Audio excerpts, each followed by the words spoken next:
जय अंबे विद्यार्थी मित्रों,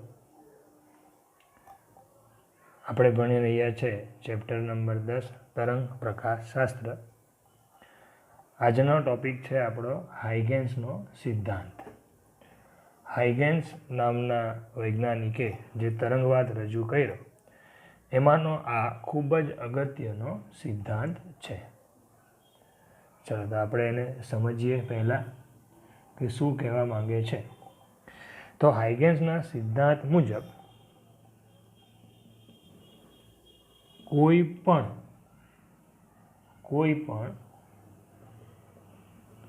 તરંગ અગ્ર પરનું બિંદુ કે કણ, કોઈ પણ તરંગ અગ્ર પરનું બિંદુ કે કણ સ્વયં સ્વતંત્ર એવા ગૌણ ઉદ્ગમ તરીકે વર્તે। એટલે હવે એ પોતે ઉદ્ગમ થઈ ગયો ને પોતે પ્રકાશ ઉદ્ગમ થઈ ગયો એટલે પોતાનામાંથી સ્વાભાવિક છે શું ઉત્પન્ન કરશે? તરંગો। અને પોતાનામાંથી નવા ગોળાકાર ગૌણ તરંગોનું ઉત્સર્જન કરે। એટલે એ હવે પોતાનામાંથી ગોળાકાર ગૌણ તરંગોનું ઉત્સર્જન કરશે। ચલો હવે એ ઉત્સર્જન કરશે એટલે એ તરંગો ધીરે ધીરે મોટા તો થવાના જ। તો આપણે થોડો સમય જવા દઈએ એટલે સૂક્ષ્મ સમયના અંતે થોડો સમય આપણે જવા દઈએ તો સૂક્ષ્મ સમયના અંતે આ જે નવા ગોળાકાર તરંગો છે, નવા ગોળાકાર જે તરંગો છે એ તરંગોને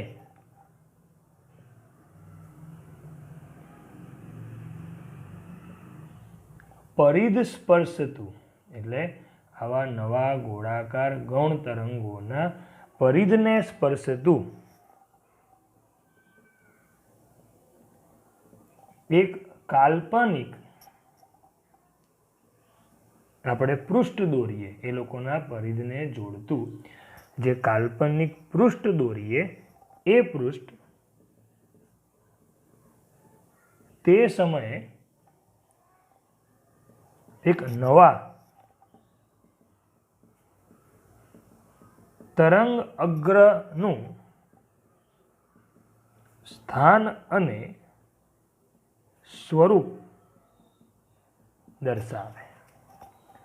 જો બહુ સરસ એણે સમજાવ્યું છે કે કોઈ પણ તરંગ અગ્ર પરનું બિંદુ કે કણ જે તરંગ અગ્ર હશે એના એ સ્વયં સ્વતંત્ર એવા, એટલે એ પોતે જ એક ગૌણ ઉદ્ગમ તરીકે વર્તે, એ પોતે જ ઉદ્ગમ થઈ ગયા અને પોતાનામાંથી નવા ગોળાકાર ગૌણ તરંગોનું ઉત્સર્જન કરશે। થોડો સમય જવા દઈએ એટલે સૂક્ષ્મ સમયના અંતે એ નવા ગોળાકાર તરંગોને પરિધ સ્પર્શતું, એટલે કે પરિસ્પર્શતું કાલ્પનિક પૃષ્ઠ તે સમયે એક નવા તરંગ અગ્રનું સ્થાન અને સ્વરૂપ દર્શાવશે। એટલે એક નવું તરંગ અગ્ર રજૂ થશે। ચાલો તો આને હવે આપણે એની આ જે નિયમ છે એની હવે આપણે જોઈએ સમજૂતી। બહુ અગત્યનો આ સવાલ છે તમારા માટે। હવે એને સમજૂતી સમજવા માટે પહેલાં તો આપણને જોશે એક તરંગ અગ્ર। કોઈ પણ તરંગ અગ્ર આપણે બનાવવું હોય તો પહેલાં આપણને જોઈએ પ્રકાશ ઉદ્ગમ। તો માની લો કે હું અહીંયા એક પ્રકાશ ઉદ્ગમ લઈ લઉં છું. લાસ્ટ ટાઈમ લેક્ચરમાં જે આપણે લીધેલું એવું જ એક પ્રકાશ ઉદ્ગમ હું લઈ લઉં છું. એ પ્રકાશ ઉદ્ગમ પોતાની આસપાસ, જો એક બિંદુવત પ્રકાશ ઉદ્ગમ છે એટલે એની આસપાસ એક ગોળાકાર તરંગ અગ્ર રચશે. પૂરેપૂરું તો આપણે ગોળાકાર તરંગ અગ્ર ન દર્શાવતા, આપણે એનું એક મર્યાદિત તરંગ અગ્ર હું દર્શાવું છું. આટલું.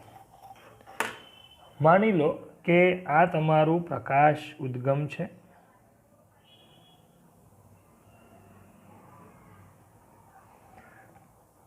આ એક ગોળાકાર ગૌણ કે વર્તુળાકાર કોઈ પણ લઈ લો ચાલે, એનું એક મર્યાદિત ભાગ છે. મર્યાદિત ભાગના તરંગ અગ્રને હું નામ આપી દઈશ. બરાબર, જે નામ આપણે આપી દઈએ, ધારો કે F1 F2. ચાલો તો પહેલા આકૃતિનું વર્ણન.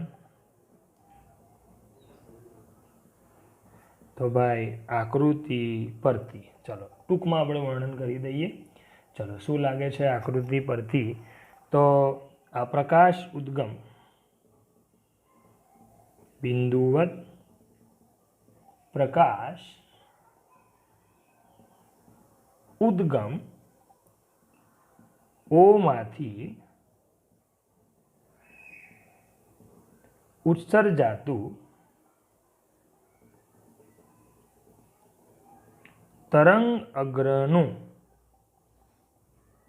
t બરાબર 0 સમયે દર્શાવેલ મર્યાદિત તરંગ અગ્ર. બરાબર. હવે સ્વાભાવિક છે કે પ્રકાશ ઉદ્ગમ છે એટલે મેં લાસ્ટ ટાઈમ તમને કીધેલું કે તમે કિરણ તરીકે બી એને રજૂ કરી શકો. જો હું અહીંયા એને કિરણ તરીકે રજૂ કરું તો અહીંથી એક પ્રકાશ કિરણ કંઈક આ દિશામાં બી દોરી શકીશું. કોઈ પ્રકાશ કિરણ હું આ દિશામાં બી દોરી શકીશ. તો કોઈ પ્રકાશ કિરણ હું આ દિશામાં પણ દોરી શકું. આવી રીતે. ચાલો હવે હાઇગેન્સનો સિદ્ધાંત પકડી લો.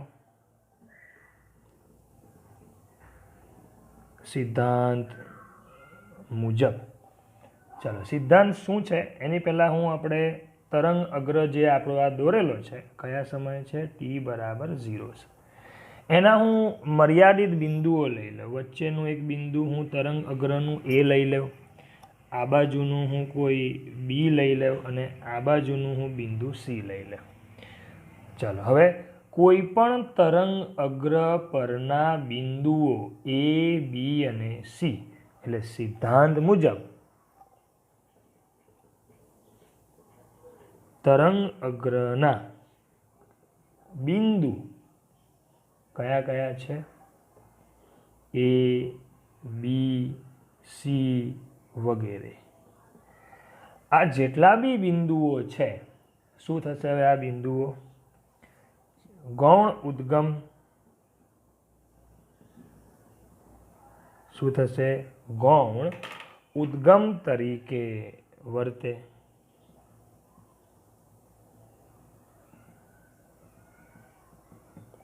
ચાલો શું કરી દેશે ભાઈ? ગૌણ ઉદ્ગમ તરીકે વર્તે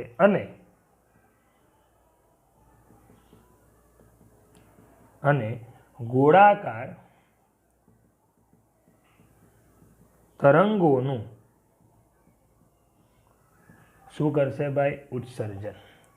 ચાલો તો આ લોકો હવે ગોળાકાર તરંગોનું ઉત્સર્જન કરે છે, આપણે બતાવી દઈએ. બરાબર. ચાલો હવે એ ગોળાકાર તરંગોનું જે ઉત્સર્જન કરશે એ થોડા સમય બાદ ધીરે ધીરે એ મોટા થતા જશે. બરાબર છે. ચાલો ધીરે ધીરે એ મોટા થાય તો એક કામ કરીએ, આપણે થોડોક સમય લઈ લઈએ, થોડો સમય જવા દઈએ. એટલે માની લો કે આપણે t બરાબર t સમયે આ ગોળાકાર તરંગોએ જેનો વેગ v હોય તો કાપેલું અંતર કેટલું લખાશે? તો વેગ બરાબર અંતરના છેદમાં સમય, તો અંતર બરાબર વેગ ગુણ્યા સમય. આ જ વસ્તુ એટલે કે આ જ અંતર તમારું શું કહેવાશે? એ કહેવાશે ગોળાકાર તરંગની ત્રિજ્યા. જે ગોળાકાર તરંગો છે આપણે અહીંયા બતાવીએ. માની લો કે એ બિંદુ આગળ જે ગોળાકાર તરંગ છે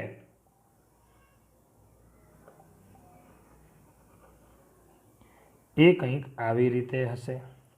બી બિંદુ પાસે જે ગોળાકાર તરંગો છે એ હવે કંઈક આવી રીતે હશે.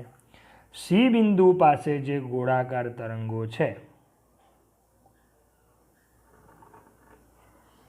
એ કંઈક આવી રીતે હશે. કયા સમયની આ ઘટના છે? ટી બરાબર ટી સમય. હવે શું કરીશું? આગળ વાંચીએ. સૂક્ષ્મ સમયના અંતે, સૂક્ષ્મ સમય આપણે લઈ લીધો ટી બરાબર ટી.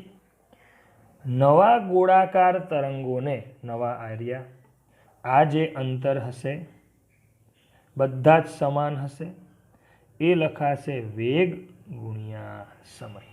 આ બી વેગ ગુણ્યા સમય, આ અંતર પણ તમારું વેગ ગુણ્યા સમય. ચાલો તો હવે આપણે શું કરીશું? આ ગોળાકાર તરંગોને હવે આગળ જોઈએ.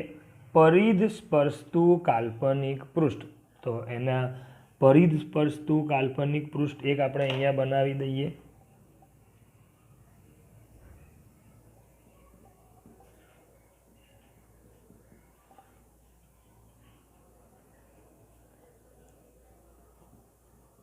આ રીતે.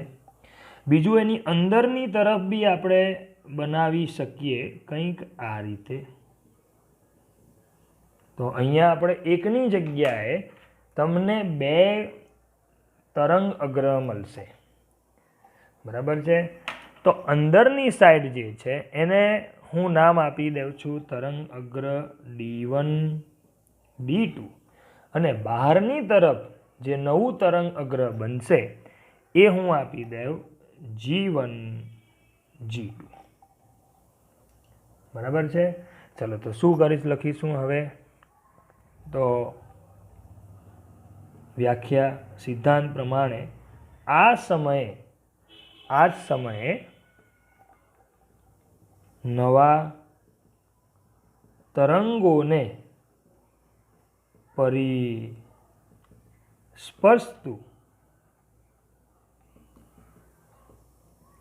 કાલ્પનિક પૃષ્ઠો. ચલો પહેલા એક લખું છું G1 G2. બરાબર? G1 G2 કઈ દિશામાં મળે છે? આ મને તો ભાઈ આગળની દિશામાં. અને બીજું તમને મળ્યું D1 D2, જે હું કહીશ પાછળની દિશામાં. આ બંને તમારા કહેવાશે હવે નવા તરંગ અગ્રો. બરાબર છે? બંને આપણે કહેશું નવા તરંગ અગ્રો. તો આ આપણને મળી ગયા નવા તરંગ અગ્રો. આ હાઇગેન્સનો સિદ્ધાંત. એટલે અહીંયા આપણને બે મળ્યા, જેમાં હું તમને એ સમજાવી દઉં. આ જે આગળની દિશામાં જે તરંગ અગ્ર મળે છે એ તમારું મુખ્ય તરંગ અગ્ર કહેવાશે. આ એનું કારણ છે, એ બી હું તમને સમજાવું કેમ. તમે એક નાની એવી માચિસ બી સળગાવો કે એક ટોર્ચ સળગાવો તો પ્રકાશ હંમેશા આગળ જ પ્રસરણ પામે, ક્યારે બી પ્રકાશ તમને પાછો ન આવે. પણ હાઇગેન્સના સિદ્ધાંતમાં તો એવું સમજાય છે કે પ્રકાશ આગળની દિશામાં બી પ્રસરણ પામશે અને પાછળની દિશામાં બી પ્રસરણ પામશે. એટલે કે અહીં સિદ્ધાંત પરથી આપણે એવું કહી શકીએ કે તરંગ આગળ અને પાછળ બંને દિશામાં પ્રસરણ પામે. આગળ અને પાછળ આવી રીતે એ બંને દિશામાં પ્રસરણ પામશે. બરાબર. પરંતુ તમને ખબર છે કે ભાઈ આગળની દિશામાં જ હોય, ક્યારે પાછળની ના હોય, પણ એ સમયમાં આ સમજાવવું થોડુંક અઘરું હતું. પરંતુ બીજા બે મહાન વૈજ્ઞાનિકો, એની હું સમજૂતી તમને આપી દઉં. હવે આપણી ટેક્સ્ટ બુકમાં જોકે નથી, છતાં બી હું તમને સમજાવી દઉં. વોઇટ અને કિર્ચોફ, કિર્ચોફ તો તમે નામ સાંભળ્યું જ હશે. વોઇટ અને કિર્ચોફ વૈજ્ઞાનિક મુજબ એ લોકોનું એવું કહેવું હતું કે આ જે ગૌણ તરંગ છે એ ગૌણ તરંગની જે તીવ્રતા છે એ તીવ્રતા cos² θ/2ના સમપ્રમાણમાં છે. હવે તમે કહેશો સાહેબ આ થીટા શું છે? તો થીટા છે તમારો જે તરંગ છે એ તરંગે પ્રસરણની દિશા સાથે બનાવેલ કોણ. કોની સાથે? તરંગની પ્રસરણ સાથે બનાવેલો ખૂણો, અથવા તો તરંગ અગ્રએ પ્રસરણની દિશા સાથે બનાવેલો ખૂણો. બરાબર. તો તરંગ પ્રસરણ તો ઓલવેઝ બહારની દિશામાં જ છે. તરંગ પ્રસરણ તો આપણું બહારની દિશામાં જ છે ને. જ્યારે બે તરંગ અગ્રો G1 G2 એનું પ્રસરણની દિશા આગળ છે. ચલો, એટલે પહેલા હું વાત કરીશ જે આગળની દિશામાં છે એની વાત કરીશ. તો આગળની દિશામાં પ્રસરતા તરંગ અગ્ર કયું છે? G1 G2 માટે. ચલો, એના માટે તમે જોઈ શકો આકૃતિમાં એ આગળની દિશામાં છે, એટલે કે એ પ્રસરણની દિશામાં છે, એટલે એના માટે θ=0 લેતા. ચલો, એના માટે θ=0 લઈ લેવ તો cos² 0/2 એટલે cos² 0. cos 0 ની કિંમત 1, જે એની મહત્તમ મૂલ્ય કહેવાશે. કોસની મહત્તમ મૂલ્ય 1 છે. એનો મતલબ કે આગળની દિશામાં જેથી આગળની દિશામાં તીવ્રતા છે એ તમને કેવી મળશે? મહત્તમ. હવે આ તમને કોન્સેપ્ટ ક્લિયર થાય એટલા માટે આ લીધું છે મેં, કે આગળની દિશામાં તમને તીવ્રતા મળશે મહત્તમ. હવે એવી જ રીતે હું વાત કરીશ પાછળની દિશામાં પ્રસરતા તરંગ અગ્ર કયું છે આપણું? D1 D2 માટે. જો એ લોકોએ બહુ સરસ સમજાયું. એનો થીટા કેટલો? તો પાછળ તરંગ પ્રસરણ તો આગળની દિશામાં, જ્યારે તરંગ અગ્ર D1 D2 એ પાછળની દિશામાં. કારણ કે જેમ જેમ આ તરંગ અગ્રો મોટા થશે એટલે D1 D2 તરંગ અગ્ર નીચેની તરફ પાછળની દિશામાં આવશે. તો આગળ અને પાછળ વચ્ચે ટોટલ ખૂણો કેટલો થાય? પાઈ. એટલે θ= શું લેવું પડે ભાઈ? પાઈ. જેથી અહીંયા cos² π/2 થશે, અને cos π/2 એટલે બધાને ખબર હોવી જોઈએ 0 આવશે. જેથી તમારી તીવ્રતા, એટલે અહીંયા 0 એટલે એકદમ ઓછું, ઓછું એટલે એને તમે ન્યૂનતમ લખો તો બી ચાલે, અથવા 0 કહેવ તો પણ ચાલે. એનો મતલબ કે તીવ્રતા અહીં તમારી તીવ્રતા પણ શું આવશે? શૂન્ય, કારણ કે તીવ્રતા cos² θ/2 ના સમપ્રમાણ. તો આ રીતે હાઇગેન્સને જે પાછળની દિશામાંનું જે એણે તરંગ અગ્રની ચર્ચા કરી એ પછીથી એવું સાબિત થયું કે પાછળની દિશામાં ભલે તરંગ અગ્રનું વર્ણન કરો પણ પાછળની દિશામાં ખરેખર પ્રકાશ ફેલાતો નથી. બરાબર? એટલે આ રીતે આ દાખલાને આ તરંગ હાઇગેન્સના સિદ્ધાંતને આપણે સમજી શકીએ. ચાલો, બરાબર. તો આપણે આગળનો મુદ્દો લઈએ.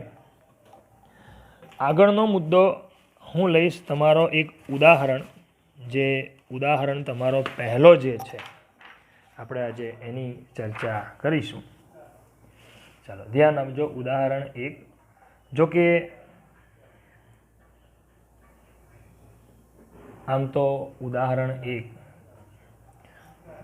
થોડોક 11મા ધોરણની પણ તમને યાદ કરાવશે. શું છે એ સમજાવી દઉં છું. ઉદાહરણ 1 એવો છે કે આપણી સાપેક્ષે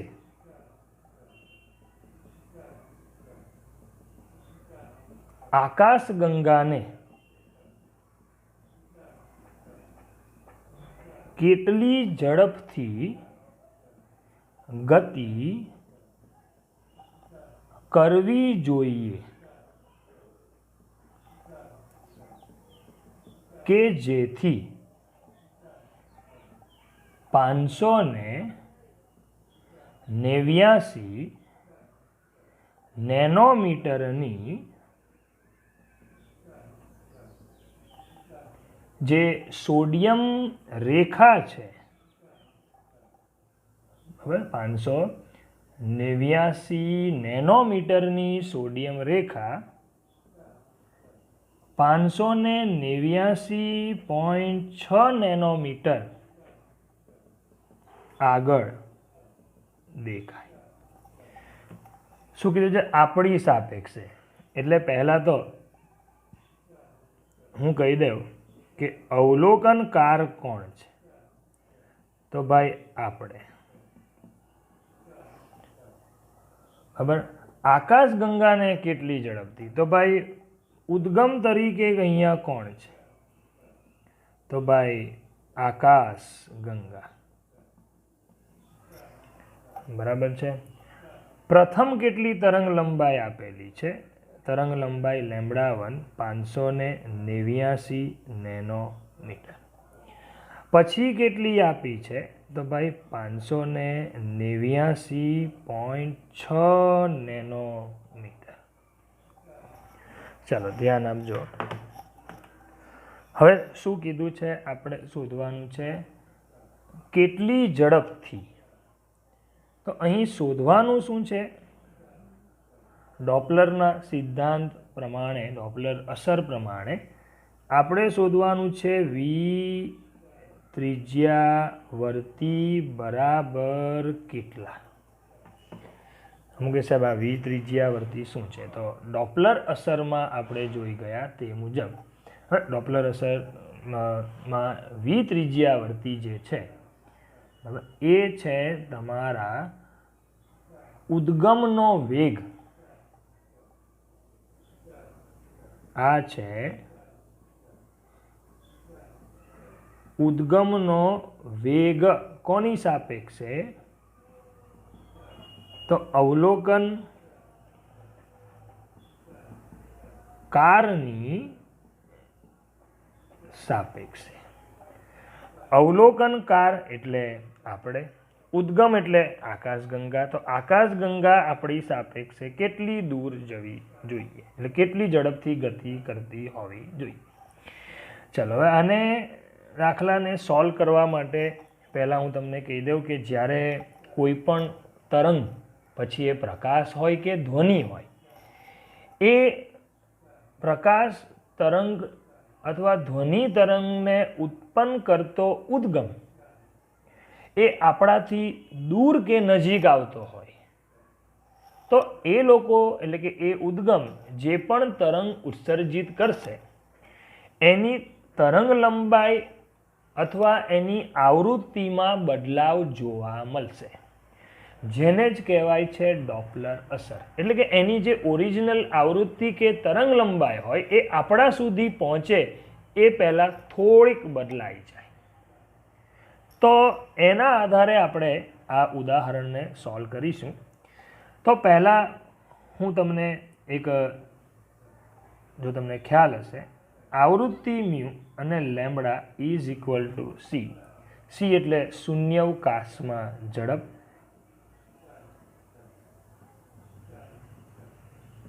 શૂન્યાવકાશમાં પ્રકાશનો વેગ પણ તમે લખી શકો.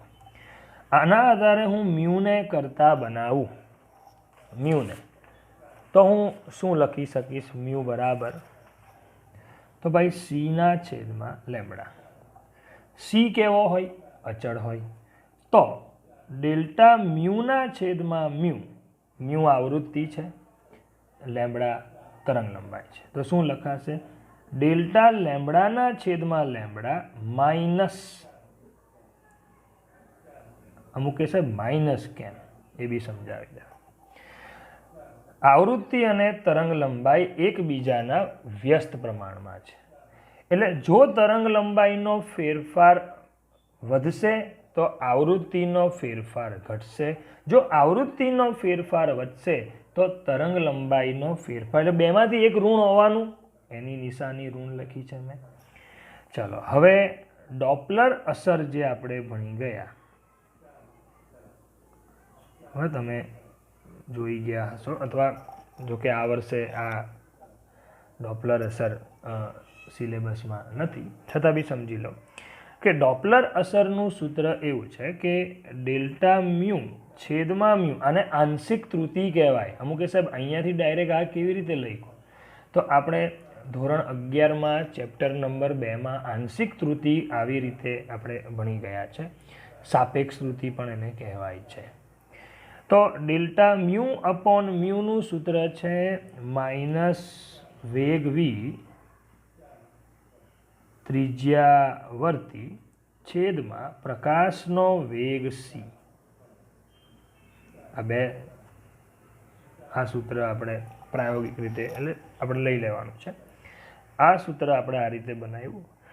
બંને સમીકરણને તમે ધ્યાનથી જુઓ તો સમીકરણ 1 અને 2 પરથી આ બંને સમાન હોય તો સ્વાભાવિક છે કે આ બંને સમાન જ હોવાના. એટલે કે માઇનસ વેગ વી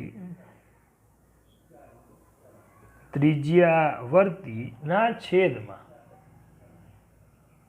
છેદમાં C is equal to minus delta લેમ્બડાના છેદમાં લેમ્બડા. એટલે અહીંયા માઇનસ માઇનસ કેન્સલ. હવે હું વી ત્રિજ્યાવર્તીને કરતા બનાવી કાઢું તો માઇનસ માઇનસ કેન્સલ, એટલે ડેલ્ટા લેમ્બડાના છેદમાં લેમ્બડા ગુણ્યા સી. આવું થશે. હવે કિંમત મૂકી દઈએ. ડેલ્ટા લેમ્બડાની કિંમત અહીંયા લેમ્બડા 2, ચલો એક સ્ટેપ વધારે લખીએ, માઇનસ લેમ્બડા 1 અપોન લેમ્બડા 1 ગુણ્યા સી. આગળ મૂળ તરંગ લંબાઈ છે તો 589.6 માઇનસ 589 છેદમાં 589 ગુણ્યા 3 ગુણ્યા 10⁸. આવું આવશે.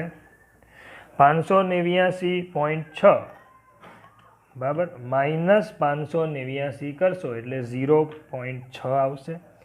0.6 ભાગ્યા 589 કરશો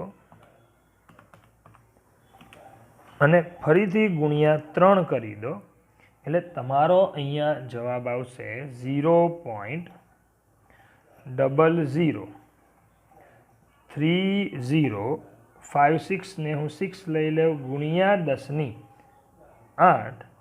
મીટર પ્રતિ સેકન્ડ, એટલે 3.06 લખી દઉં તો એ થઈ જશે ગુણ્યા 10⁻⁴ 1, 2 ને 3 એટલે 5 મીટર પ્રતિ સેકન્ડ.